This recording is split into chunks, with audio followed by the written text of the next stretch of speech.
L'origine non ha importanza perché conta la professionalità delle persone. È lapidario il direttore generale dell'ULSS 2, Marca Trevigiana, Francesco Benazzi, interpellato sulla cartolina con veduta di Venezia recapitata all'ospedale di Conegliano al primario di urologia Salvatore Valerio, originario di Crotone, in Calabria. Poche parole dall'insulto, tanti auguri sudicio-sudista, all'inquietante firma in calce Salvatore Riina Junior.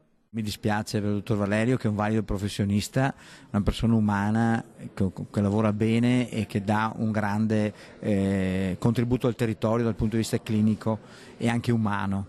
È una persona che sa trattare i pazienti. No, guardi, io credo i veneti sono un popolo di emigranti, un popolo che è sempre anche molto aperto sostanzialmente, quindi io non credo, ecco, che sia un problema razzista, di razzismo sostanzialmente. Solidarietà al professionista anche dal sindacato. Ivan Bernini, referente della funzione pubblica della CGIL, richiama la classe dirigente a dare il buon esempio. Serve un'assunzione forte di responsabilità da parte di tutti i soggetti della politica, della rappresentanza sociale e istituzionale nel combattere tali forme di intolleranza e violenza, dice, che sono all'ordine del giorno anche nel nostro territorio.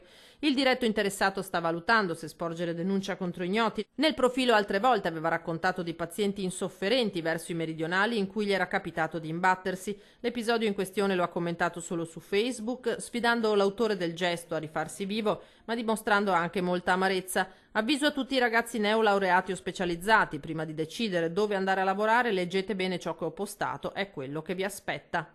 Ai giovani medici dico: venite nel Veneto perché trovate una sanità di eccellenza. La prova ne è il dottor Valerio, che è un chirurgo urologo di eccellenza, per cui venite nel Veneto perché sarete bene accolti e abbiamo bisogno di medici.